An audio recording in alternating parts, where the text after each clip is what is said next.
to this computer. Are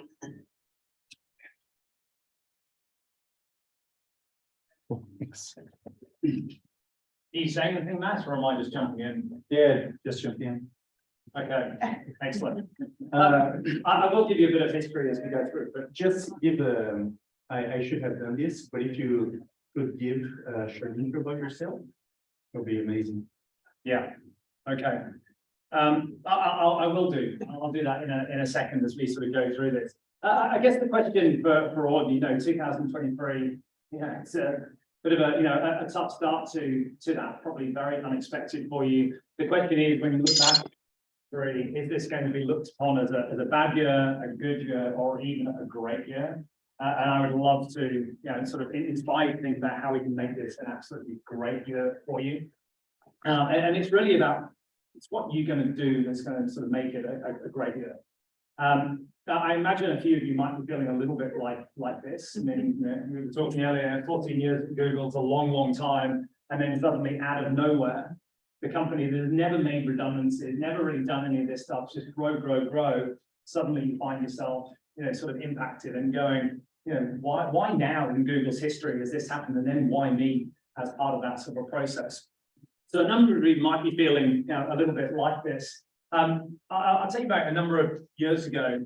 I was told that the average person will be made redundant 3 times in their career. It's not to say you've got 2 more to go. But I'm just saying that was what was told. That was what I was told when I was coming sort of through the ranks. And then I actually got made redundant.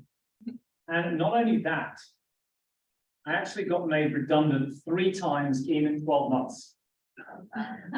Maybe I'm just a high performer, or maybe just a really low performer, I don't know. But in essence, 3 times in 1 year, maybe I just decided I want to get it all out, over and done with in one go. So I actually had the best year of my life. Let me say that. And what I want to do is, normally when I stand and talk to people, I mean, to Matt's point, my background is, I run a training consulting company. I was very fortunate. I was working in London in 2007, picked up Google as a client. They've been a client for the last 15 years. I've been running sessions with them in 25 countries around the world as sort of part of it. And are we all good? I think so. I just muted. Right. Is that okay? Yeah. Yeah. So I mean, that's the background, and I think that it's possible we can have an amazing year. Yeah, that was the best year of my life, and I sort of worked, got made redundant, found another job, got made redundant. It was crazy. I mean, you wouldn't wish it upon anyone, but it was the best year. And normally when I stand up and talk to groups and stuff, I sort of talk about my subject matter expertise. And let me just start by saying, I don't feel, whilst this has been done to me, I don't feel like an expert around it. But what I'm going to share with you is, from my perspective, when I look back at that time, what did I do and how did I approach it that made it for me the best year, one of the best years of my life.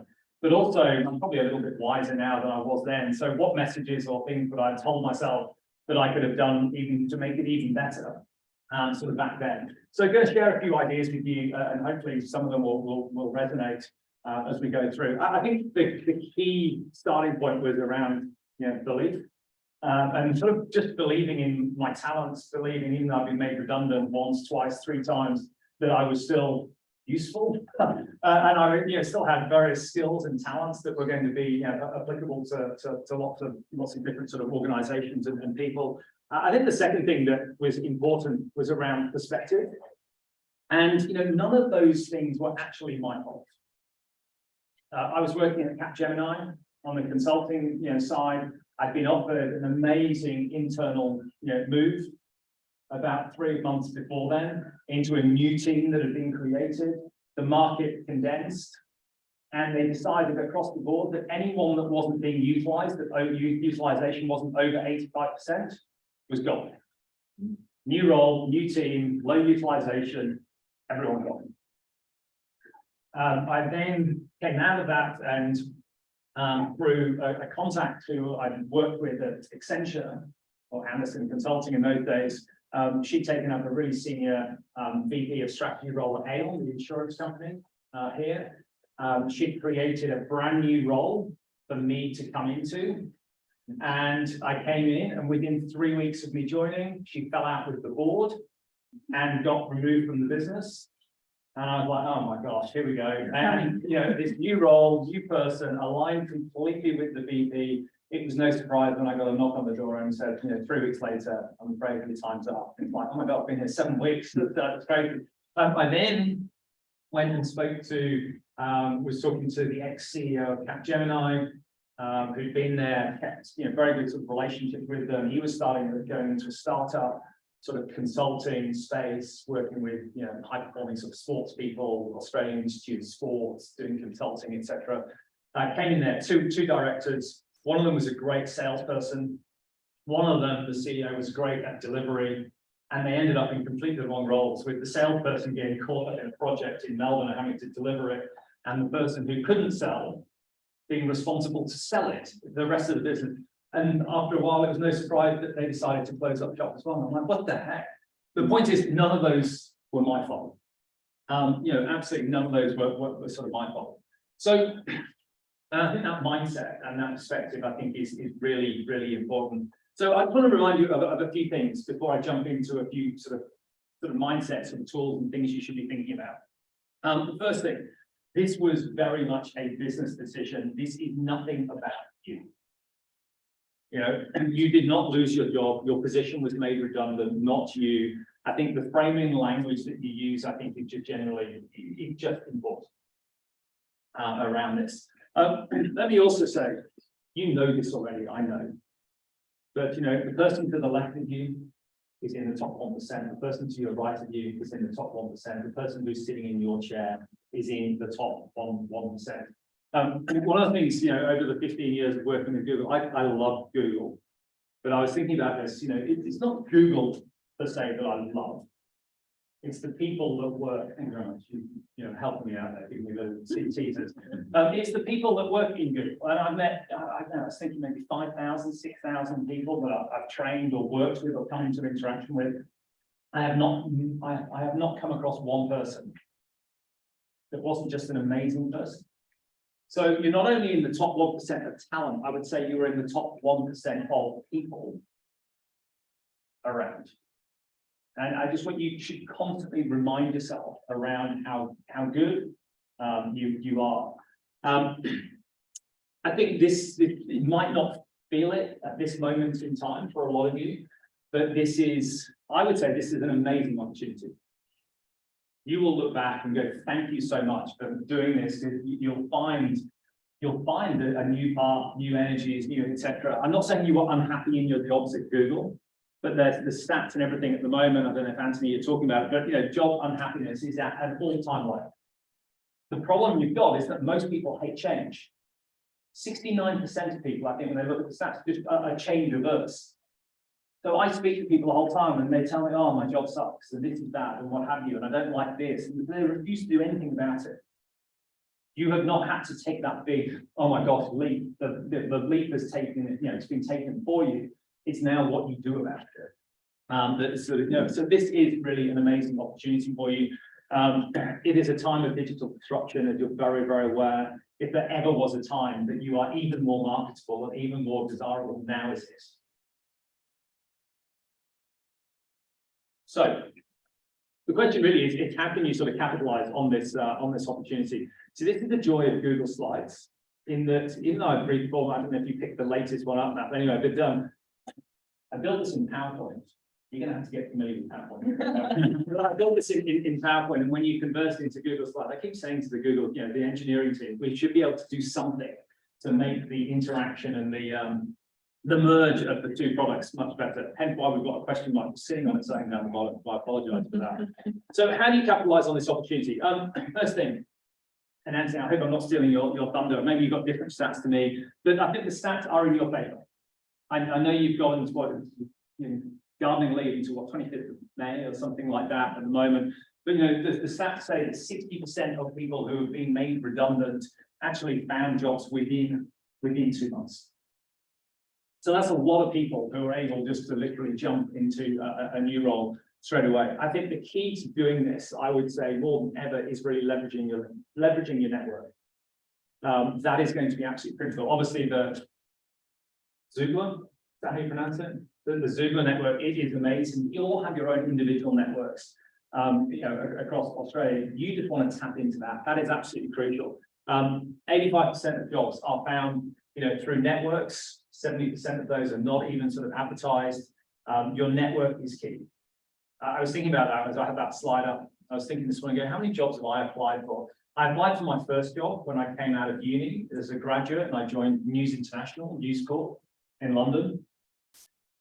That is the only job out of my 9 or 10 jobs that I've had that's ever been advertised that I ever replied to. Every other job that I've had that has taken me from advertising briefly into recruitment, then into consulting, then into sort of various sort of other roles, then into setting up my own business 12 years ago. Every other job that I have had, all other 9, have actually been just me leveraging my network. So it is 100, it's absolutely critical. This is a game changer for you. Look at the fonts. And I did change this, Matt. I think you're using the wrong day. 35%. You can read it. This is just to see if you can actually follow. And you're smart. You're as smart as what I think you are. 35% of casual conversations on LinkedIn messaging apparently led to an opportunity. It's amazing. If you're out there connecting, talking to people, it's amazing the opportunities you will find. That is the key. You just have to be proactive. That is probably the key word. But do understand, I know there's often a reluctance, do I really want to reach out to this person and ask them for this or ask them for that? All I would say, as someone who's on the receiving end of a lot of these, people love helping people. Absolutely. If you reach out and say, could you do this? Or if you reach out to them, everyone will jump and do whatever they can to try and help you. 100%.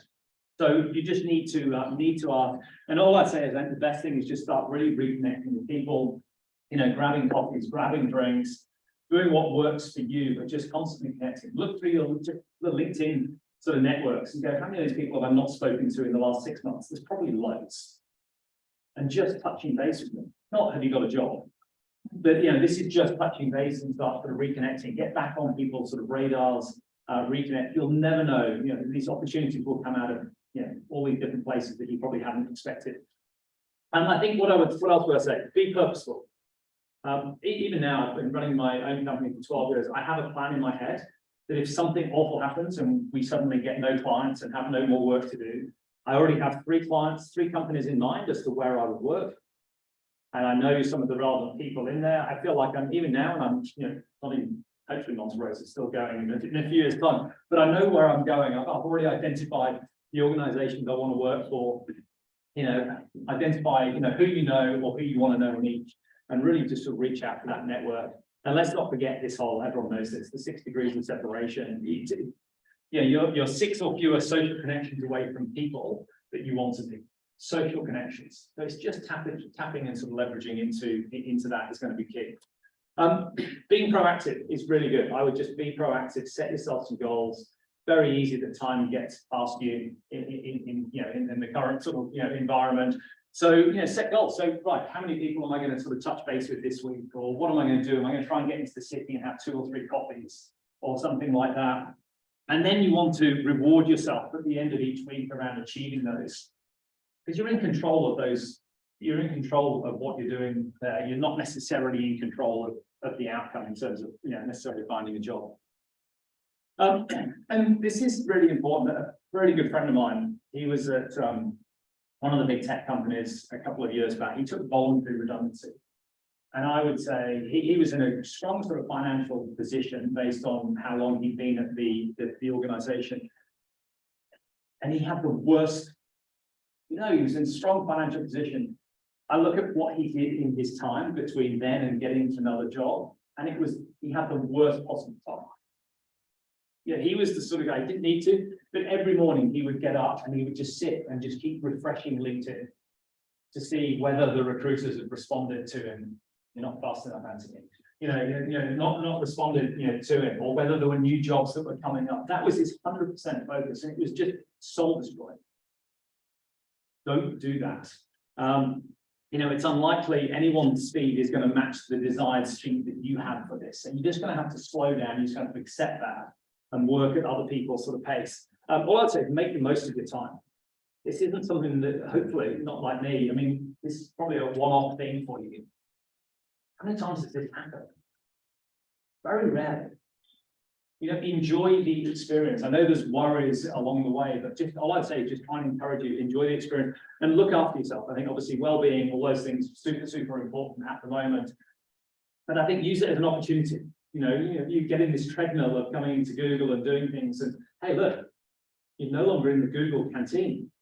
Just think, you know, you'll be shedding pounds from all the food and micro kitchens that you've got access to.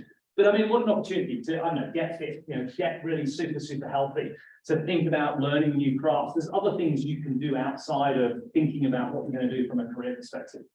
This is a one-off opportunity, probably, I'd say, for you. So just grab it with sort of both hands.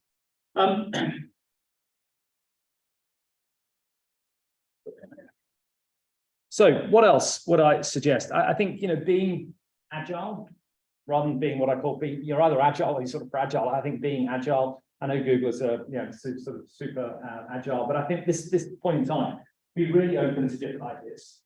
There's probably lots of things, especially for those of you who've been at Google for a long time, probably don't know really what it is that you want to do. And I think sometimes the best way to know what you want to do is to try lots of different things. You know, and yeah, I think give ideas a go. You've probably all got, the super smart people, you've probably all got your own little ideas of what I could be doing. Give them a go. Why not? What is the worst that can happen?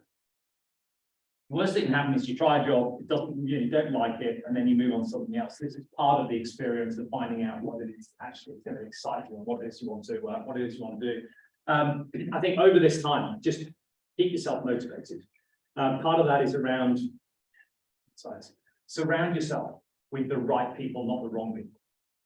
I mean, this network is probably a really good one, and the sort of the Xoogler network. But there's I don't do a lot of reality TV, but I was listening to a really good podcast series called the High Performance Podcast. It's done by some people in the UK. It's really insightful, actually, lots of good stuff if you want to look at it. But in essence, there was a reality TV show, TV star, who was being interviewed on the High Performance Podcast.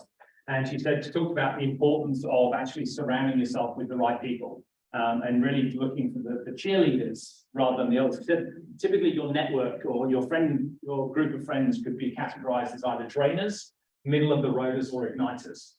And, you know, with the drainers, she said, imagine I came to my friends and said, I'm going to go on a diet. They'd be, oh, Alex, what's the point in going on a diet? You're never going to stick to the diet. It's not going to work. You know, you love cake too much. You know, you're going to fail on the diet. It's like, oh my gosh, it's like, why do I bother? The middle of the road is the ones that say, you're going on a diet, brilliant, well done, good luck. And then she was talking about how you can surround yourself with these igniters. And she said, I'm going on a diet, oh my God, brilliant, we'll do it together. This will be fantastic, let's meet up and we can do this. Oh, we can do some fitness stuff as well. It was just the level of the people around you are the people that are going to keep you motivated and keep you going forward. Just be conscious of who you spend time talking to and who you want to sort of lean on over this sort of period. There will be times over this. A lot of you are probably very haven't interviewed or haven't done all of this stuff beforehand for quite a while. You're not going to win on every sort of meeting and conversation you have. So I love the phrase, give yourself an A+ for the moment you receive a C-.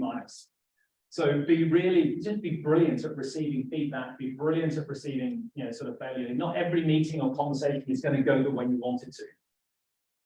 And that's okay. If you look at it and go, this is brilliant, I'm just getting better, and this is a great opportunity. Have 10 conversations so that the 11th conversation goes brilliant. Is what I would say. And there's a great example of this. Around this, you either win or you learn. You never have that sort of losing sort of mindset. I don't know if anyone, I know you love Formula One, but George Russell, who raced in Formula One, was telling this story that he was, in this race, he was, 20 laps or 15 laps to go. He was in 19th place, which is really low. And there was only one other person behind him, and that person behind him had broken down and had a problem. So he was like 10 minutes behind. He couldn't get to podium. It was just impossible. And so he said, oh, I could just cruise around for the next 15 laps and that's it. He said, you know, I'm going to learn nothing by doing that. And he said he decided at that moment he was just going to put the car into, you know, drive the car as fast as he could, take risks. And he literally raced that car as hard as he could around the track for the next 15 minutes. He still finished in 19th place. But he said, I learned so much from doing that, that when I was in the next race, I was able to use that experience to help myself get from 5th to 3rd, etc. around it. So, you know, I think that you'll be finding yourself in conversations and you'll know, like, this isn't really for me. This startup that I'm talking to, the founder, yeah, we don't really gel. It's not really worth it. And you can sort of check out, you know, I'm going to do my George Russell and put my best foot forward, give everything. I'm going to use it as an opportunity to learn, even though I know I don't necessarily want to do the gig. Last couple of things. I don't know if you're familiar with that phrase, ikigai. Yeah, so it's sort of Japanese phrase. That which gives your life worth, meaning, or purpose. And all I would say is, you know, this is the opportunity to really reflect and decide what it is that you want to do, what are the right things for you, you know, being quite purposeful around it. And, you know, in that ikigai process, they're saying, you know, look at new opportunities through the lens of 4 things. Firstly, you know, pick something that you're good at. Secondly, pick something that you think the world actually needs. Thirdly, pick something that you actually know you're going to enjoy. And fourthly, obviously, pick something that makes you enough money to sort of sustain the life, etc., that you want to have. So, just sort of wrapping up, this is one of my favorite t-shirts. You can probably read that it says "Be yourself," but I don't know if you can read. There are sort of very faint letters here, and it's purposeful faint letters. It's not that I've ripped them off. But I think it's easier. The point is, it's easier to be yourself than what it says here is to believe in yourself. But I think believing in yourself at this moment in time is the most important thing.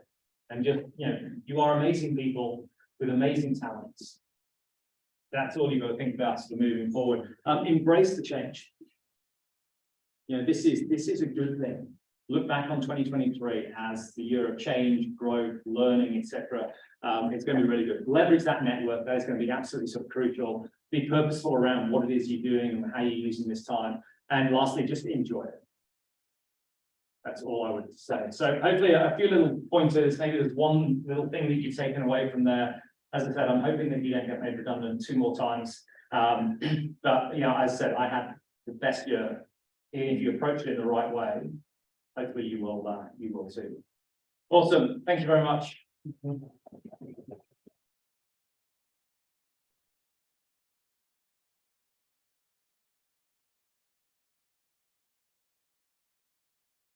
Okay, Anthony, you're up. Cool. Yeah. That was actually really good, Chris. Like, sorry, James, terrible.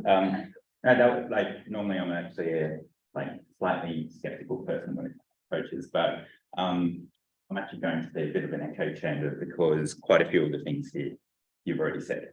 Right. Sorry. No, it's a good thing. So here's what I'll cover. I'll talk about who I am, just so you've all got a little bit of context, talk about what I'm seeing in the industry, some tips, and then if there's questions, we can go into those. So just quickly, I'm born and bred in Sydney. I've got 2 kids. One of them's like very, very difficult right now. He's 4 years old and he like terrifies his older brother. So a lot of tears and broken things in my house at the moment, but a lot of fun as well. I love what I do. So I've been in tech recruitment now for, 15 years. And I work with a lot of startups and actually invest in a lot of startups as well. So I'm really lucky. This is just from a business point of view. It's my company. I co-founded it. We've got 24 staff. So we will work with founders and run workshops and do advisory work for them. The core part of the business is to recruit. So a whole bunch of senior roles, but then also some senior kind of individual contributors as well. We'll then actually also help on a little bit of coaching side of things. So different in terms of the sort of coaching that James does. It's a bit more focused on kind of strategy and execution. And then we'll also help with scaling. What that means is we've got couple of software businesses from the US and Israel that we're working with. We're actually expanding them into the market here. So that basically means like doing sales or marketing for them as well as the go-to-market thinking. Just some pretty logos of some of the companies that we've helped over the years. So where we're typically playing is at what's called sort of Series A, so typically a business that might have raised around sort of 10 mil in funding or thereabouts, all the way up to the sort of listed market of a couple thousand people. So typically we stop at about maybe 3,000 employees globally. And you know, it's just sort of on that next level of growth, and we kind of stop there. So here's what's going on in the industry. This is probably one of the most popular quotes in tech: "Software is eating the world." It's by Mark Andreessen, one of the best known venture capitalists in Silicon Valley. He runs A16Z. And basically what it means is, you know, tech companies and particularly software is providing an opportunity to obviously automate and disintermediate different industries. Obviously, what we're seeing at the moment are pretty ugly headlines in tech. I don't think we need to kind of reflect on that too much longer, but it's also important to take into account the broader kind of macroeconomic environment, which is one of, obviously, tech valuations have been pulled in, which means there's less money around, there's inflation going on, but interest rates going up, so that actually affects certain businesses. So for example, there's some lending businesses that we've worked with, so fintechs, and they just can't hire as much or do as much in a market like this. Obviously, public markets have been messy, there's war going on, and then there's been global shortages. But here's what we're actually seeing. So this is from our recruitment system. So in 2019, when we were shortlisting a role, which means we're picking our 5 best candidates that can do the role that we've interviewed. Basically in 2019, for one job, we would have about 5 candidates. That dropped to 3 candidates in 2021. And then in 2022, it was really, really hard to find people. And so we would only have typically about 2 candidates per role. Now it's probably gone up to, I think it's like 4.7 or something. So I just rounded it up to 5 candidates on average per job. That means it's actually still a pretty healthy market. This is not like GFC level. It's not sort of, you know, .com bust sort of level. This is actually a really healthy level of job to candidate availability. This means that we as a recruitment company can actually operate effectively in this market. We were not happy. We were stressed. We were sometimes working, you know, 16-hour days because we just couldn't find the candidates. So this is actually a better market for everyone in my view. What it basically means is the way we think about it from a candidate point of view is you just need to compete a little bit to get the job. You're not going to be able to just kind of walk in and get a role. And that secondly, because of the broader macroeconomic environment, the needs of each individual business will be different. So it'll be tied into how well the business is doing financially, are they hitting goals, targets, etc. How much funding and runway do they have? They're the things that you need to sort of look into a little bit more in a market like this. So getting into the key things. So I kind of broke down the job kind of seeking process into 3 parts: prep work, the job seeking piece, and then self-improvement. So prep work. Got four areas: resume, LinkedIn, market research, and then reflection. So I'll go into the first one. But just on the resume, these are probably our core tips. We can spend like literally hours on this if we wanted to. And by the way, all these slides are available for you guys to kind of take away and look at in your own time. So in the US, they go for 1-page resumes, so just single page. I personally love those. Here, it's 2 to 3 pages. Some people say go longer. I hate it when it's longer, but 2 to 3 pages max for a resume. So that's a general kind of rule of thumb. Layout, modern design, and I've got an example next. And make sure you use Word or PDF to export. Canva is not a good idea. Some of these other kind of high fidelity, like kind of tools that look really nice. The reason why it doesn't always work is basically the recruitment systems use an algorithm to basically scan the resume and then automatically suck in like your name, your email address, etc. And those fields won't get pulled in correctly if you use some of these newer formats. So it needs time for those algorithms to be kind of rebuilt. We've also got a rule where generally you've got about 5 seconds for someone to pick up on your CV. So as much as I hate applying for jobs, there's just a piece here where we've got to make sure someone can read your CV very, very quickly and then just pick up on it and understand what you do and who you are. Look, outcomes over output, and what I mean by that is the way we recommend from a language point of view is to talk about what you helped to achieve, how that was measured in the business, rather than just what you did. So it's a slight language difference in how you write those kind of key dot points on your resume. So for example, with a salesperson, the output would be something like, you know, maybe I had 80 meetings, you know, a week on average or something like that. Whereas obviously the outcome is I hit my sales number. And so talking about both of those in a single sentence is generally what we recommend from a language point of view to make your CV as powerful as possible. And then look, just generally less is more. And what we mean by that is just be clear, be concise, and try to articulate the sort of job that you're after rather than trying to be all things to all people. So that means if you're trying to focus in on maybe an engineering role or an ops role or a sales role, you can actually be more concise for roles that were less relevant earlier in your career as well. And so that's something that we recommend.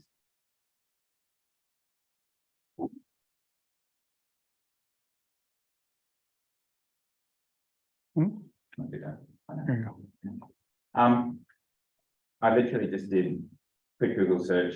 These came up in almost the first 2 results. This is an example of, they are 1-page CVs, so typically longer, but good example formats that are just like really clean, really easy to see what the person does, what they do.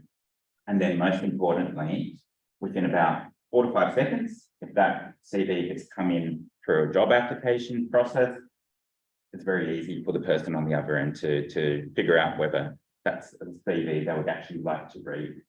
So the unfortunate thing with job searching, if you're going through job ad, is people don't read the CVs, they scan them because there's too much volume that comes through.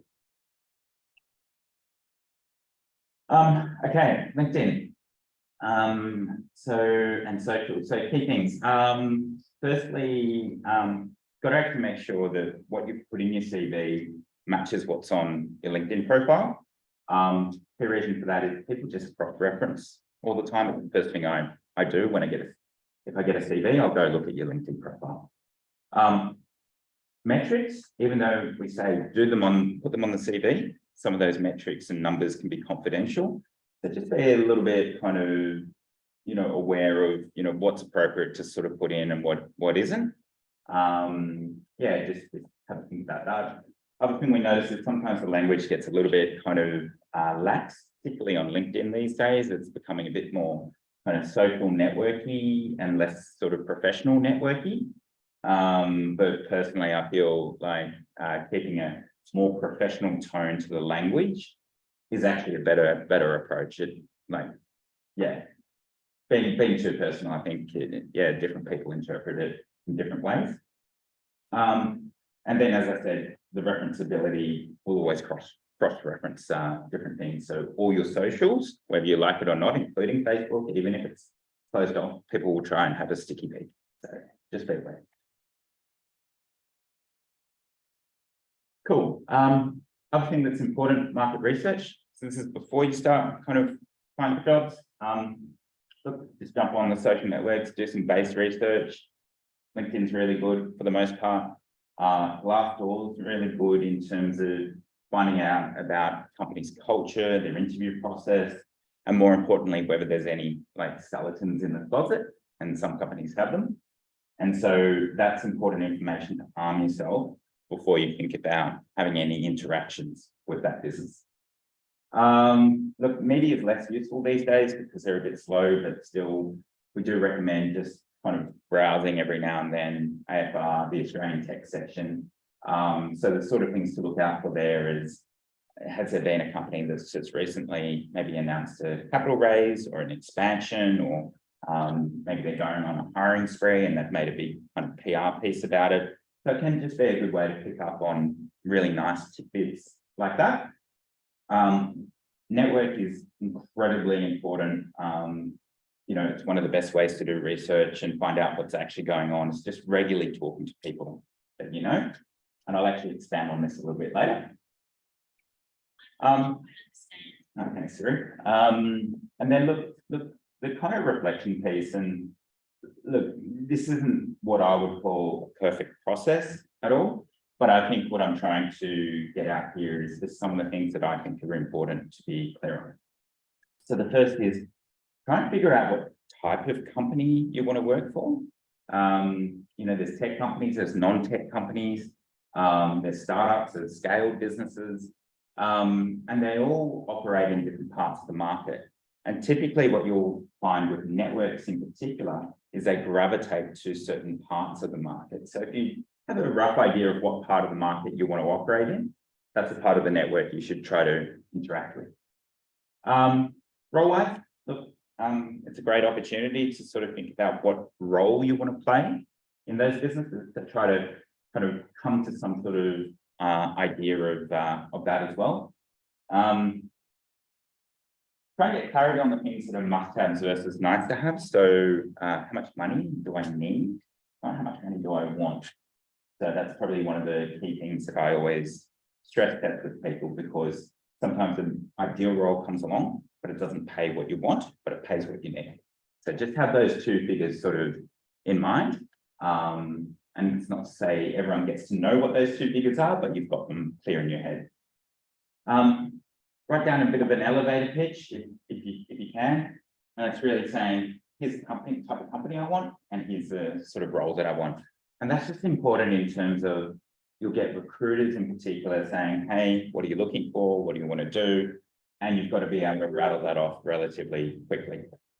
And then iterate. You're not going to get it right the first time, so just be comfortable that you've got to kind of amend it and change it a little bit over time. Cool. So getting into the job seeking process, that actual process of interviewing and what have you. So this is from my colleague, literally the other day, and she said we had 300 people apply for that job. That's not to scare you.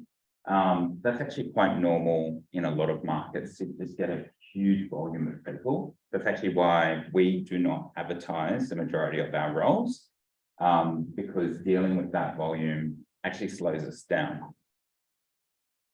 And so what that means is your CV does have to stand out if you are applying.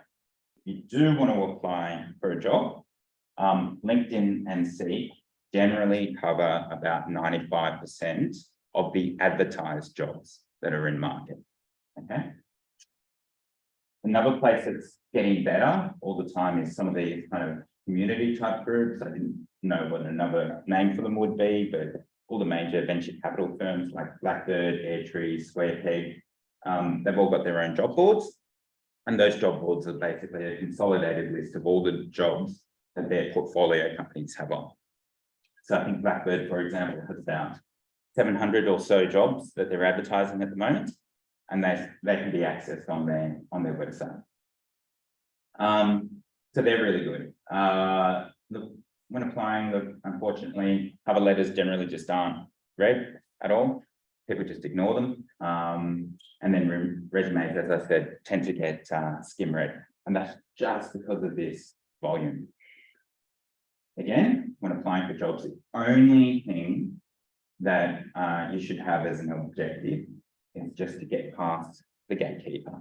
And the gatekeeper is unfortunately normally a recruiter, might be someone in HR, it could be someone in an admin role if it's a very small business, but it's typically not the person who's actually hiring the role.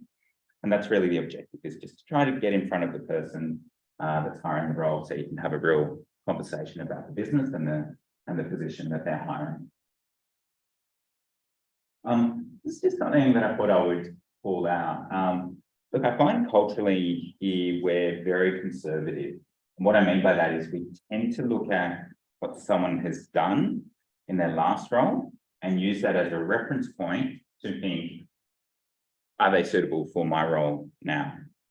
And the reason why that's important is if you're thinking about changing up your role and doing something a little bit different to what you've done in your most recent role, just be aware that this kind of conservatism could be there just as in the back of someone's mind as they're thinking about hiring.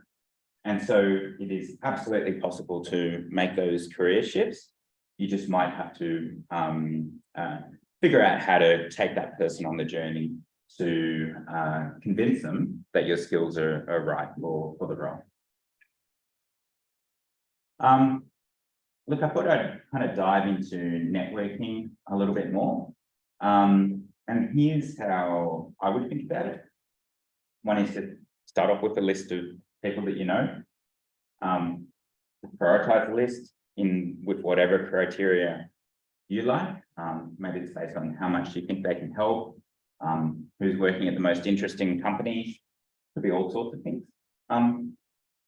Reach out and buy them a coffee. People are absolutely happy to help and they will make time to go have coffee with you.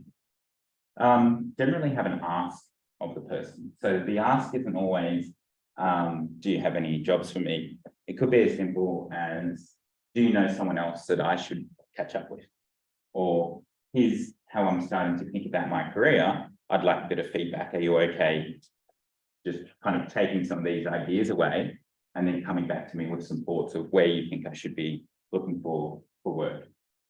And then set a cadence. So I think goals are important, and then the pace at which you work is also really important. Generally with people who aren't working and you're looking to kind of try to get something in about 6 weeks. Doing 1 to 2 of those a day is a really good goal, and that'll absolutely get you there in about 6 weeks' time. Look, just from a sort of research and interview prep point of view, you've gotten past the gatekeeper, you're going in for your first formal interview, do some basic things. Look, jump on LinkedIn, do some basic sort of research, look at the type of people that are in the organization. Obviously, reread the job description, reflect on how your skills and experience fit. So you've got a bit of a pitch there. A good way to sort of do this is think of the examples of similar things that you've done, and then just have 2 to 3 of those handy that you can cycle off. Practice the pitch if you need to, buddy up with someone, do some mock interviews, but honest to God, like sometimes I find just getting into it is better than that. And then make sure you ask questions. So the quality of the questions you ask of the interviewers will also be measured as much as your answers. And so I have had people in multiple times not get jobs because they didn't ask any good questions. Cool. Onto getting a bit into the improvement side. Look, firstly, always get feedback, good or bad. It's going to give you some really good ways to at least understand how people are perceiving you. Even if their perception is wrong, you then understand that I might have to pitch in a slightly different way. Look, great opportunity to learn something new. So why not? You'll have a little bit of extra time to kind of kill. So I do believe in focusing on doing some extra training if it's of interest. I absolutely believe that some of the best career outcomes I've seen have been when people have paired up for a coach during this process. I think it's an amazing opportunity to sort all sorts of, you know, self-reflection and improvement. I can't stress enough how good the outcomes have been for people that have done this. And then look, also, I've seen people pair up together and work like a buddy system. And that's really to keep each other accountable, because there will be a little bit of rejection, and it can be hard at times to sort of keep motivated, because you're not always sure, am I getting closer or further away? That final interview was meant to happen last week, but it's happening in 2 weeks' time. Is it me? Is it them? And sometimes just having a buddy to give you some perspective on things can really help keep you motivated. And then look, lastly, most roles are like full-time, but there are part-time or consulting or consulting work out there. Part-time tends to be very, very situational, meaning it's like a job share sort of arrangement, or someone only needs someone for 2 to 3 days a week, but there might be maybe 5% of the roles out there at most would be part-time. And then consulting work is a little bit more numerous, because it's often project-based, and all sorts of companies tend to bring in people on a consulting basis. So just making people aware that you're open to it, if it's something that you are, is all you tend to need to do there. Look, most companies are hybrid. I just thought I'd call that out. So about 80% are kind of running some sort of, you know, I'm in the office maybe 3 days a week or 2 days a week, and then the rest from home. A smaller percentage are remote only, and then a very, very, very small percentage, which I don't understand, are insisting that people come into the office full time. And yeah, I can't say I agree with that.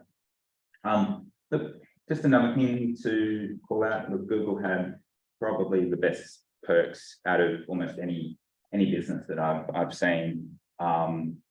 Just be aware you won't get similar in companies. It is what it is. And then also, look, Google tends to pay above market to help retain people. Again, I'm not saying drop what you're looking for, but just be aware that the rest of the market might not be up to that same level. And so if you really want the role, just keep it in mind and keep it up in your back pocket, that generally Google were at the very, very top of the market. Rejection, as I said, it's a two-way process, so happens. And look, the Google brand will really do quite a bit of heavy lifting, so it's still extremely well respected. You know, it's still got that like magnetism that a lot of companies would absolutely kill for. But ultimately, it's absolutely down to you to get the deal over the line. That's me.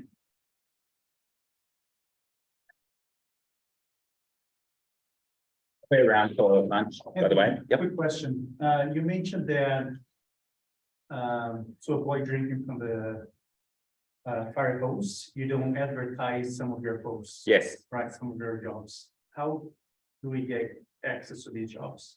So with us, because we work on a very small volume of roles, it's one-to-one relationships and talking to people and meeting different people in the team. So we have, I think about 15 recruiters in the team, each have their own sort of areas of specialization. And so we filter you to basically the person that specializes in that area.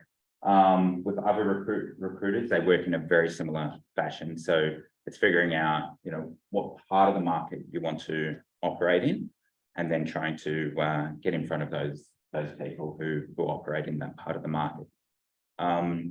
And then I guess on the customer side, meaning for companies that are hiring, it is very much hiring manager dependent. So think about a network of, you know, who's likely to hire. If you're in sales, you want to be reaching out to, you know, chief revenue officers, CTOs, heads of sales, you know, maybe those sort of people. If they're in tech, obviously CTOs, VPs of engineering, those more kind of technical sort of people. And so really just think through like logically, where's that next career step? So you can focus your energy on networking in the right areas. Any advice on how to pass the gate deeper? CV, first off, Yeah. getting that really looking good and easy to read. That's the first thing. The Google brand will then do a level of heavy lifting to help with that. And then the last is having getting comfortable with being interviewed. So just be aware the first couple of times, sometimes nerves or other things can kind of take over. And so use it as an opportunity to just practice a little bit. And then once you practice, you'll just get comfortable with, oh, when they ask this question, here's how I should answer it. So sometimes doing a mock interview with someone like say an Anna, who was at Zip and Google before, she can just give you feedback on when you've answered the question in this way, here's what I've heard. Did you intend to communicate to me in this way? Is that your intention? Or are you coming across differently? And so sometimes that and just practicing a few times is enough to get you there. But also be aware that Google employees are, as James said, you're in that top 1% of talent globally. And so you can be pretty confident going out there as well. I have a quick one. Yep. I think you did 5 applicants to 1 job. I see how that's good for you, recruiters, but can you help me understand? And you also mentioned very quickly that it's good. It's a good thing. Like, Yes. How's that good? Yeah, very fair question. So when we have only 2 people, the hiring manager on the other side says, who else is out there? I don't have any comparisons. And they become ambivalent around hiring because they feel as though they haven't seen enough options. So that's actually what it does. And the reason why that's important, particularly in this market, is because there isn't much pressure to hire quickly. They will purposely slow down the process if they don't feel they've seen a level of choice. Yeah. You mentioned conservatism in the Australian job Yes. market, and people that change roles. Yes. But then you also talked about gatekeeping in Yes. resumes. 100%. So how does one overcome that hurdle? Yep. When your resume is supposed to be seen in a blink of an eye, Yes. but you're asking for a role, it's very different. So you're right. That applying for job ads is basically not the strategy to follow. Yeah. And I'm almost saying like you can do it, just be aware that it goes into this abyss and you might get very little feedback, very little understanding of was it good, bad, neutral, whatever. And so in your case, it would be use the network and you'll get a better result. Yeah. Just when you talked about LinkedIn versus your resume, I would Yes. just match mine identically. Yes. Is that the way to go, or is there no? Totally fine. Okay. As long as just sometimes what we recommend in a resume is there can be like really good things that you help to achieve in the organization that aren't appropriate to then put on LinkedIn. Yeah. So for example, I hit my sales budget of $8 million. Not just X numbers. Perfect. Okay. Yeah, that's how I would do it. You talked a lot about the do's. What about the don'ts? What shouldn't you do? Panic and worry is the first thing. The second I would say is don't think about this as a job searching process, but actually as a career searching process, meaning you want to get something that is amazing, is going to make you happy. Like there's a part of me that's like, I'm okay with like, if you jump into the wrong thing, then you jump out and do something else, that's fine. But you're also coming out of, literally one of the best organizations in the entire world. And so it's a part where like, don't kind of settle for anything like too big grade, like don't downgrade too much. Like there'll be a natural downgrade, but do it with the right, knowing that you're trading off for the right things. That's probably the main thing. Just have another question. Yeah, of course. So when it's come to the salary conversation. Yes. I would say I've gone pretty hard and fast on my networking. And Yes. basically everyone almost has a heart attack when you say your salary expectation or what you've been paid. Yeah. Would you have any recommendation on how to navigate that conversation without completely writing yourself off or people just sort of being shell shocked? Yeah, totally. So the first is, you've got need and then you got want, right? So want is generally what I was on and maybe with a little bit more.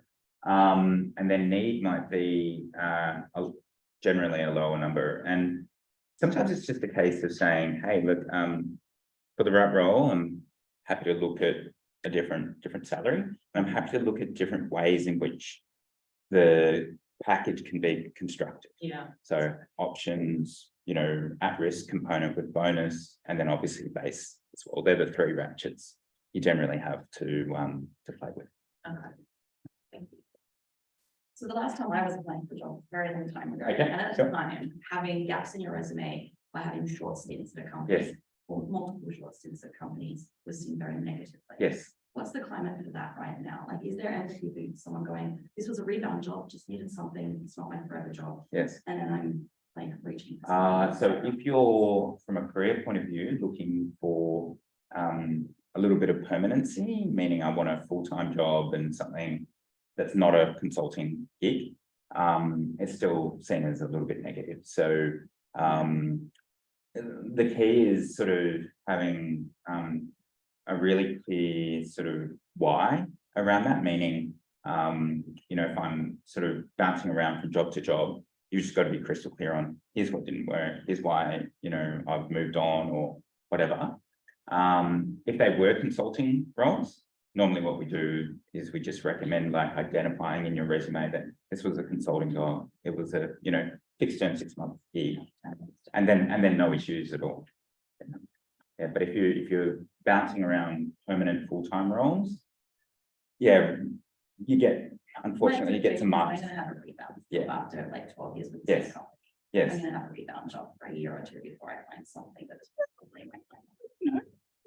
But like, what would? That won't be an issue. Yeah, Yeah. that won't, you can basically have almost 2 rebound jobs in a row before, if you have a third, Before you start. people start marking you down. Yeah, that's right. Yeah, I have nothing. of course.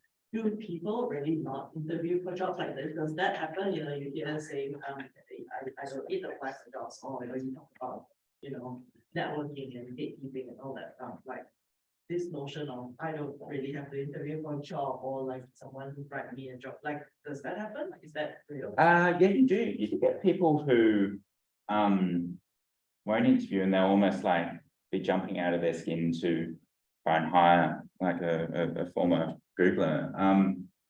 But I would actually turn it the other way and say, is that actually a good company? Like, if they're not running a good process, what other people are they bringing in? Are they running the same process? And do I want to work with people who potentially might not be high performers? So yeah, it works both ways. I assume you want to. Yeah. We're gonna have more time after, so I'm gonna test the time now, Martin. Oh,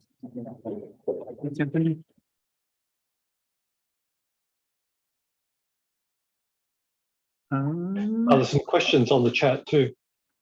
okay. Is it okay if we come back to chats after Martin's presentation? We still have the room for some more time. Is that okay? Yeah, sure. Cool, thank you. Okay, here I am struggling with now where's your PDF? Can you see your PDF here? Yeah, it's the one right next to it. This one? Yeah. Nice, okay, cool. Ready.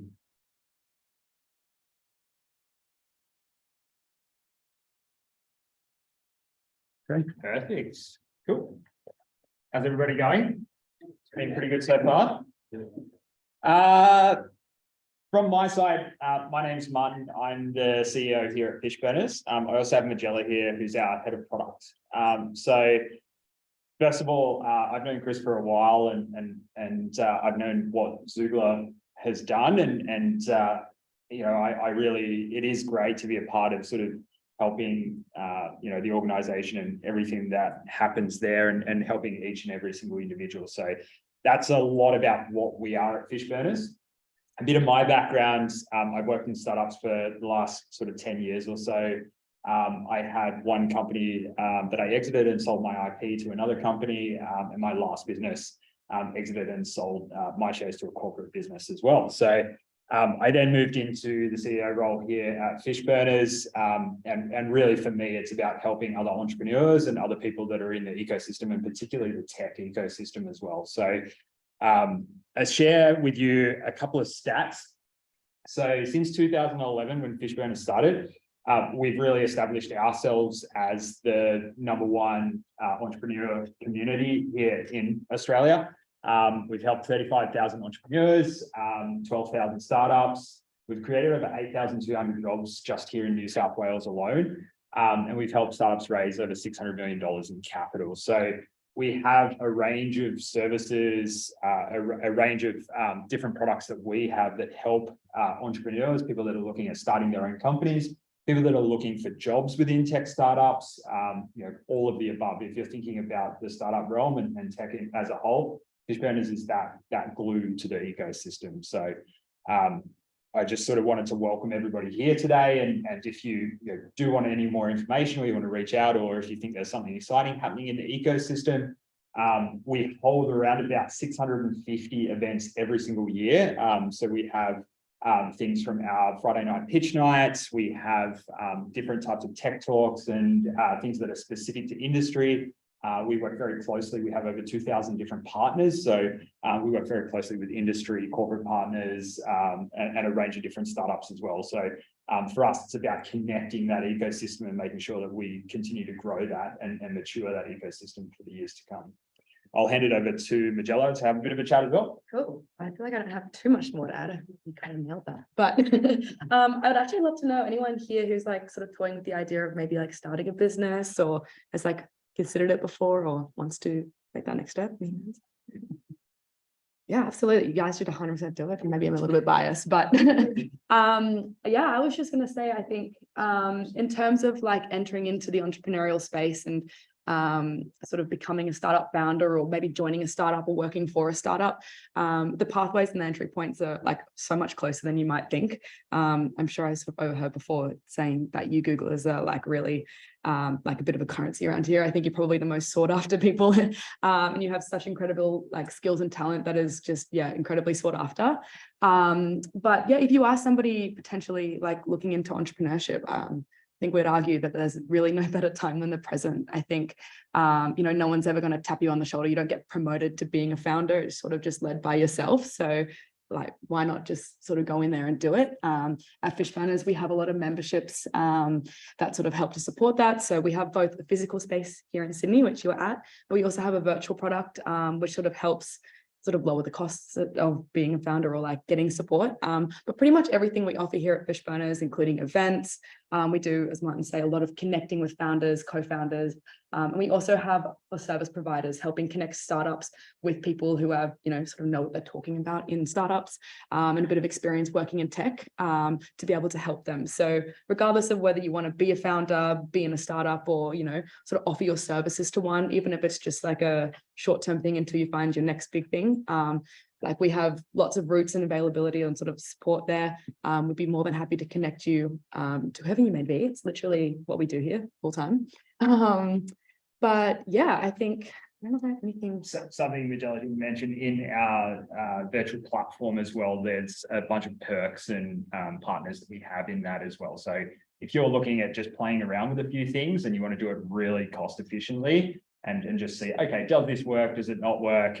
It's probably the #1 place to go. Okay, hey, I can go and use, you know, our accounting software. We have a Xero partnership that allows 12 months of free Xero usage. So all of a sudden, hey, I can set something up and just let this go, and there's a cost to myself and to the business that's not there, right? And this continues to expand. So from cloud credits to even personal perks as well. So things like your gym memberships and stuff like that. So if you can reduce some of that costing, it enables you to actually be able to put what you have into your startup and sort of really take that to the next stage as well. So yeah. Yeah, I think absolutely. I'm going to say as well, some of the best startups like that we know, like WhatsApp, Airbnb, Netflix, all started after founders became redundant. So I think like, you've got a bit of extra time on your hands.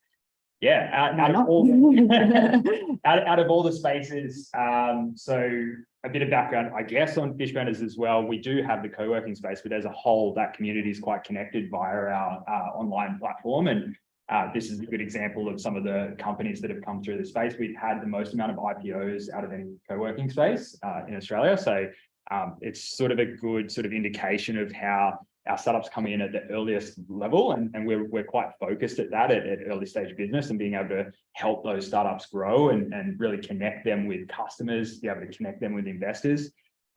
Myself, I am an investor myself. I have my own sort of private fund. I have a portfolio of 30 different startups right now, and I've seen some amazing startups come through this system and through Fishburners, and even myself are looking at some of those startups. So it's exceptional. Cool. And yeah, I was just gonna say one final thing is, if you are looking to start and you're not sure like how or like what to do, we always just say just to start with the problem. It can be anything. Start questioning the world around you. I mean, you can literally just be something as small as like opening up a Coke can and the lever falling off, start questioning the world around you, start asking why, and just see where it takes you. Start having conversations. And really, I think all of these startups started there. Every sort of good startup starts with a problem. So if you can solve one, be absolutely amazed about where it takes you. Can you speak a little bit about the marketplace that you have? I was talking to Sharon, and I think it would be a really good resource because sometimes you have a really cool idea, right? But you don't have the skills. And Absolutely. I mean, we have quite a few different marketplaces around Fishburners. So I think the one, are you referring to the services place? Yeah. So we have, I mean, as we know, as founders and stuff like that, we all wear many different hats and you have to do every job basically. And so as you start to expand or get out of that area of your comfort zone, you do absolutely have to rely on your network and being able to find reputable and people who actually have startup experience and experience in tech. We try to make that really easy by having a sort of a suite of directories. So the first one would be our services hub, which if you were a service provider or even again looking for consulting work in between and wanted to work with startups, you could offer your support. But as a founder, you can also seek out other people's support to be able to connect there, and that you're not dealing with some dodgy person off Fiverr. So that's a really great way to connect. But we also have our whole ecosystem just through our virtual platform. So you can connect with we call them alumni very loosely, but founders who have done it before, people who are return members. I mean, we have skins like the activewear, the founders here at Fishburners too. We've got such a network of incredible experienced founders that are really just at your fingertips. So the directory is one way to connect with them. Events are an even better way. Everyone is just really hanging around and getting shit done. So and typically we'll find in the jobs board that are not sort of getting posted out there externally within the actual community itself as well. So there's access to a range of different startups that are hiring at the moment. So yeah, absolutely. Cool. That's it for us. We won't keep you around too much. I'm sure you guys have lunch planned. So we just thought we'd drop in and tell you a bit about Fishburners. If you do have any questions, feel free reach out to us, any of the team, or just send us through a message. So we're gonna stick around for a few more minutes, so because we have some questions on chat. Do you mind if I check to see if there are questions for you here? Oh, sure.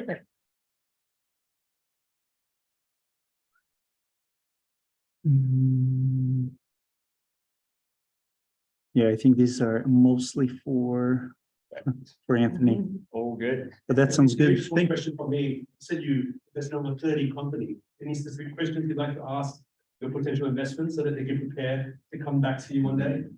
I am particularly focused on early stage myself. So a lot of it is around sort of team conviction.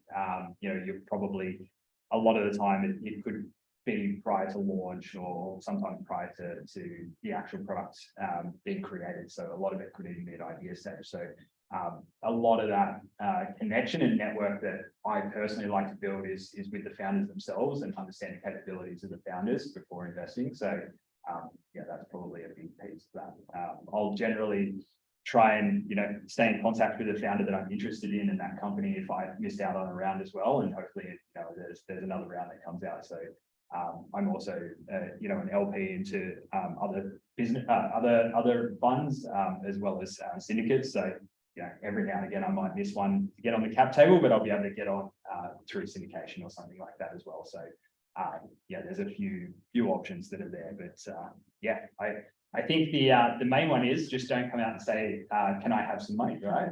Start to work through the process and start to work out, you know, what you want to present as a business before you ask that question. One question, I don't know about the rest, but to me, everything is a whole new world, right? VC, startups. What's the life cycle of the startup? What's the difference between startup, scale up, and like 1 or 2, 3 people company, 30 people, 300? So in a nutshell, that's an easy question. The beauty is, number one, there's no actual right answer in startup world. You know, 9 out of 10 startups will fail. That's a reality. It's one of those kind of areas where you know, the strong survive, and particularly as we have certain market changes as well in the VC world. But something I'd suggest is we have a bunch of VCs that have some of the largest funds that they've ever raised, particularly here in Australia, but globally as well, that will be looking to start to deploy that over the next 5 years. We have a range of angel investors that are particularly looking at other markets to deploy their capital that may not on the public market, or, you know, whatever that might look like. We're seeing an abundance of angel investors that have come out of some amazing startups and companies that have exited and really have that sort of strong, strong understanding of the startup world and what's happening there, and they're sort of backing some really good founders that probably originally wouldn't get that funding. So we've seen that mature greatly, and there's a really good a piece by Cutthroat Ventures that was released, I think about 4 or 6 weeks ago, on the state of venture funding here in Australia. So I definitely recommend to go and read that. And it sort of gives you a good overview of the types of startups that are being funded, you know, what stages they're at and what those life cycles look like. And typically, you know, where we sit right now, we're seeing that, you know, the funding for early stage or pre-series A is the highest it's ever been. So, you know, it's one of those kind of areas where later stage startups are getting hit a little bit more, because whilst the money's still there, the terms are different. So people are taking a few hits there, but the early stage is really starting to dance.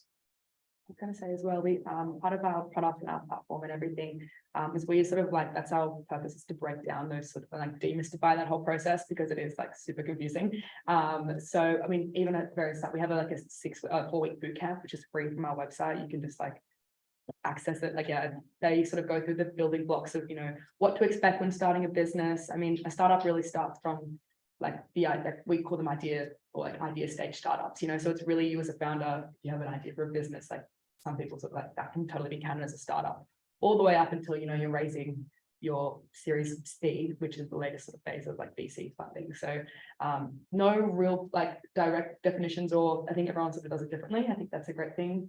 Innovation, stuff like that, you want us to be pushing those boundaries and testing those things, but all about, we have lots of resources that sort of help demystify that and break that down. So be happy to share. Awesome. Thank you. So we have a meetup with Rick Baker next week in the office. Any questions they should prepare for, or research they should do before going into?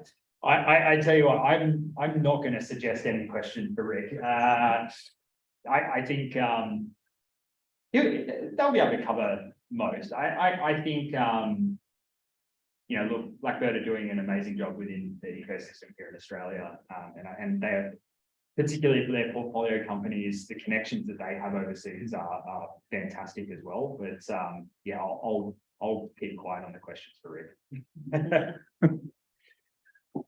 Amazing. Cool. Thank you so much, guys. Oh, cool. If you're at the idea stage, how do you go about raising funding? there's no short answer here.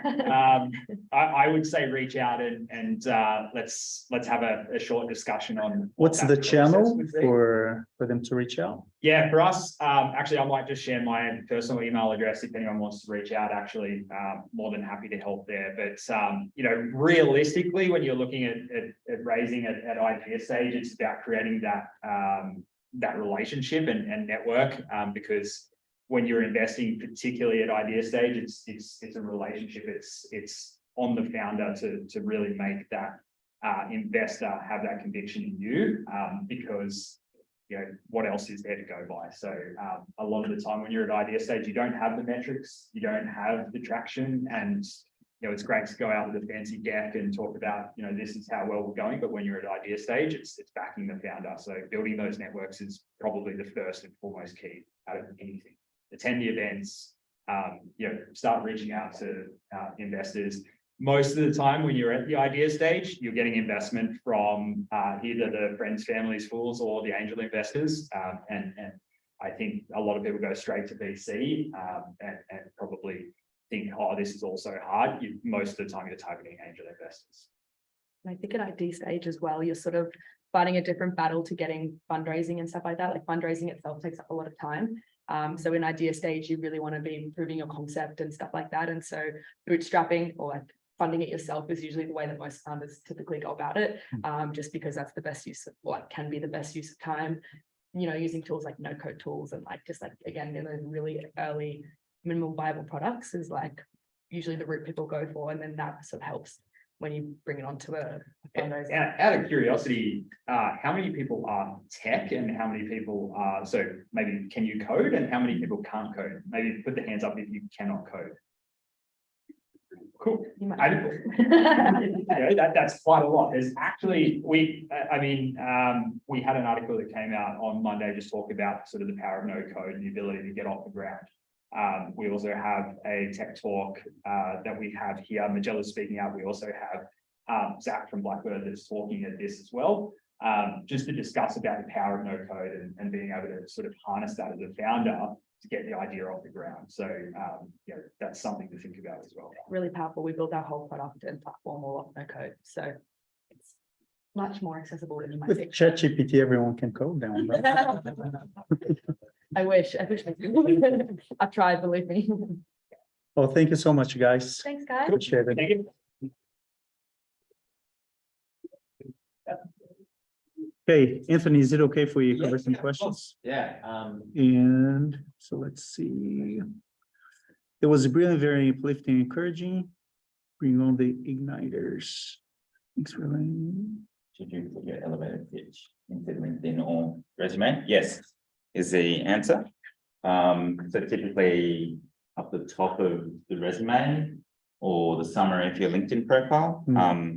Yeah, we do recommend that. Oh, one question on the resume front. I think it's for a lot of us, it's our first time Yes, reviewing a resume after 10 years, Yes. for example. Does your company, or do you know any other companies that offer that sort of service? there are companies out there that do offer resume kind of writing services. Personally, I haven't seen many that have been great. Okay. And so normally if you actually just stick to a really good sort of template, you'll get to a better result than what those resume writing services offer. There was one I came across that was very good. I'll just have to dig up their details and share them with you. Okay. But literally only one out of all of them. That's the placement agency offer, right? Oh, So part that's of the right. Redundancy packet, we have. Oh, perfect. the option to work with LHH. Hopefully they're one of should the be good good. ones. Look, I assume they would be. Yeah, I assume they would be. That's fine. How should we think about answering remuneration questions, especially in early conversations? What's our expected pay, current pay? I think we covered that one. Yeah, in essence, have a number, be clear of like what you want and what you need, and you know, it's quite normal as well to give that range, meaning the want might be, let's say, 250K base plus, you know, bonus and, you know, options or stock. And then the need might be, I don't know, 50K lower than that. And it's okay to say I'm looking for 2 to 250 and I'm willing to offset some of that base with bonus or stock. Yeah. Since it's fashionable to say, let's flip that.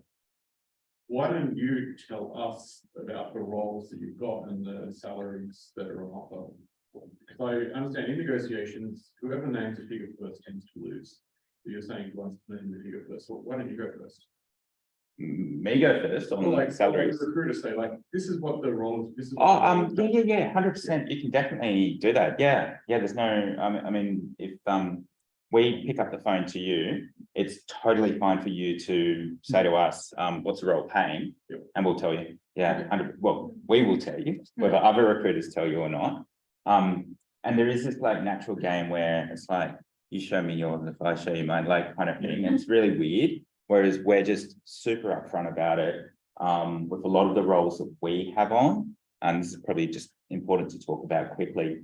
Equity will be the key kind of driver. So the base will typically be maybe 10 to 20% lower than what even other similar companies are paying in market. The bonus will then, there will be a bonus there if it's a leadership or executive role. And then the equity can be, I mean, we just placed one role where the equity at current market valuation is worth about $5 million. And so they're all options, so they're actually worth 0. But obviously, if you 4 times the value of the business, we're talking about a significant amount that the person would be getting even after dilution and, But and stuff. you only cash out if the company goes through an IPO, right? Or IPO, sale, or there's sometimes different clauses that are put in around investors or owners actually buying you out at certain kind of phases. Yeah. Okay. So yeah, it's quite a complex and big topic, that one. But for our roles, equity is where the real upside should be for the person. is it okay to share numbers or better to hold them for later? Look, I personally like to share and just rip the Band-Aid off, and even if it scares people, that's okay. Because people also have to value your skills and experience as well. So there's a price on that. Despite all the layoffs, is tech still a good, strong industry to apply, like to find a job in? And what are the top companies that you recommend? Yeah, totally. So if I think about our own business compared to last year, volume is down about 35%. So, you know, I've got a few gray hairs, right? But inversely, we're up from 2021 by about 2.5 times. We're up by 2019 by about 2 times. So we've like gone double, which is, you know, significant. So in the scheme of things, absolutely. And I absolutely believe in the future of tech. And I'm seeing how the performance of a lot of the companies I've put money into, they're doing really well for the most part.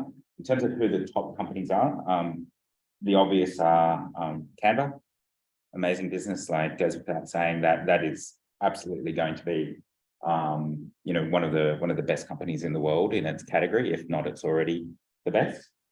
More Melbourne based, but they do have a base up here, is Culture App. They've done some hiring up here, so that's a culture software as a service business.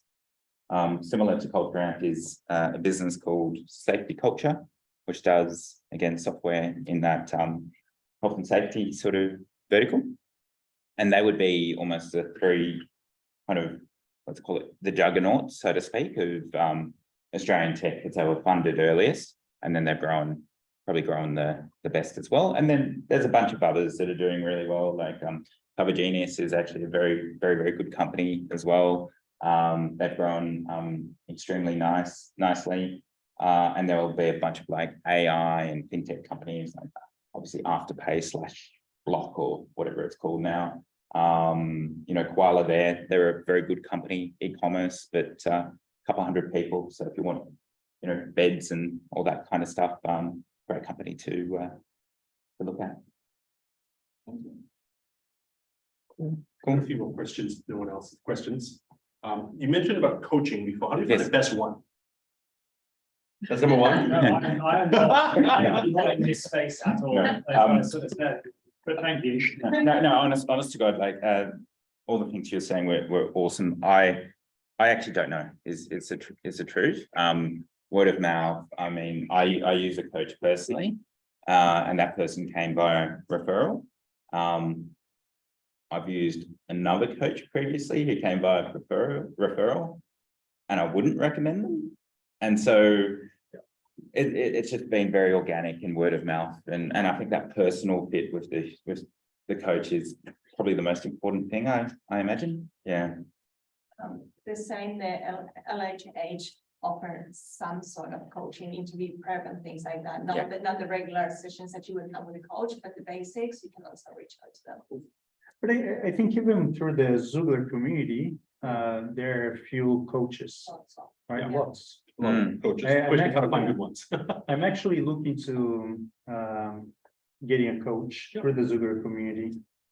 So, They're important. So should folks wait till later or look for a job right away? A lot of folks have been, doing this overseas, they're worried that if you don't find a job now, there'll be more layoffs to come and the best jobs will be taken. So here's another interesting kind of stat for people. The layoffs sort of started in about March last year, so we're a year into it. We only placed our first person that was made redundant about a month ago. And I've got like a team of 24 of us. We should be, in theory, placing a lot more people that were made redundant. And the reason for that is oftentimes when we spoke to the people that were made redundant, they already had like 4 or 5 opportunities on the go. They're like, I physically can't do more interviews. I don't want to hear about more opportunities. I've got things a lot on. And so I actually think it's when you feel like looking. So get your mindset right. I think the key is like, look, healthy eating, exercise, like all those things, like focus on yourself more. And then look when you're in a good frame of mind. And, you know, some people go on like sabbaticals and have holidays and stuff, like go do all that stuff. It's an amazing time to do it. How long should people expect to be job hunting for? Okay. So that's a very fair question. So if you're in a executive kind of role, meaning maybe you're used to managing sort of teams of, say director roles. So that's probably like teams of, I don't know, 10 plus. So not teams of teams, just kind of direct teams. Normally it's about 2 to 3 months. If you're used to managing teams of teams, so you've got like directors or team leads or similar reporting to you, and then they have other teams reporting to them, it can take up to 6 months. And so the reason for that is just literally numbers in market. Australia's a small market. There's just less of those kind of senior roles, and it's nothing that you're doing wrong. It's just, you know, the market size, and that's it. Yeah. You know, rotated that, but people in those roles don't rotate that often, right? Because they kind of Correct. move to other roles. Yeah, that's They don't right. make the big- Exactly. And the rotation in the market has slowed down because, you know, when like the economy gets a bit shaky, people naturally think, oh, I'll stay put and just sort of make do with what I've got. You had mentioned taking courses as an option. Yep. Are there ones most well respected, the LinkedIn ones? Should they go to a respected university? Does it matter as much? I've seen people do all sorts of things. Like, I think some people just do stuff for them, like go do cooking courses and really, really cool stuff like that. I've then had other people go and like, all right, I want to get heavily into digital marketing, and they get themselves signed up to like Reforge in the US and go do something, you know, a lot more technical and involved. And I just think like follow whatever you like and you're passionate about, and use it to just learn something new. Yeah. A while back in the group, the WhatsApp group, they were talking about whether it was worth investing in MBAs and like very big serious trainings based on like our average tenure. Is it a good opportunity? Like, is it the right time to do that, or it's just no longer needed? Cultural thing Yeah. in Australia, we place very little emphasis on tertiary education. So you need a degree, but masters, MBAs, anything above that, for whatever reason, it's just not marked up as much. In very specific areas, it can be helpful, like sort of finance, if you're in strategy roles, MBAs are definitely helpful. But outside of that, yeah, we don't find it that useful to kind of differentiate candidates here. And then the last question I'll put down for you is about challenges of the Google brand. You talk about the good things, but what other things should people prepare for in terms of coming from Google and how to position themselves against any negative connotations? Yeah, there's a couple of things. So the first is no one understands the Google structure outside of Google, and maybe even in Google, people don't understand the Google structure. So like you've often got teams doing very similar things, and particularly in these smaller businesses, ownership and line of sight to like a goal, a metric, accountability is really important. But at Google, it's so like broad, sometimes you're not sure. And if I meet two people and they're in different teams, but they both said they had X as a goal, it's like, well, who actually owned it? So trying to help people demystify without scaring them is actually sometimes important. That's one of the sort of negatives. The second is, look, Google's got actually a very sort of, a little bit of a kind of very unique and slightly entrenched sort of culture as well. And I think it largely is an area of strength. But there's just some businesses that fundamentally operate very, very differently to Google. And sometimes it's just a case of like, actually, the change is what I'm looking for. And so you go after it and sort of seek it. And then in other cases, it's like, well, actually, we think about it this way, you think about it in a different way. And don't try and like close the gap, just accept it for what it is and sort of move on, and that's okay. That would probably be the other one. Yeah. Cool. Easy. Thank you so much. I'll be around anyway. So. Thank you so much, guys. Thanks everyone over VC.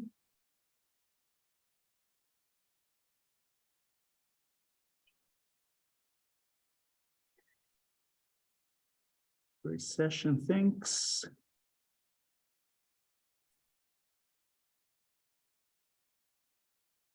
Awesome, cool. Give some guidance on the lunch meeting. Yes, Daryl, why don't you? We're gonna grab a bite now. For those who are staying for lunch, we have a cafe in Tiny, it's a restaurant around the corner, like one block and a half from here. It's we're gonna be like in the corner.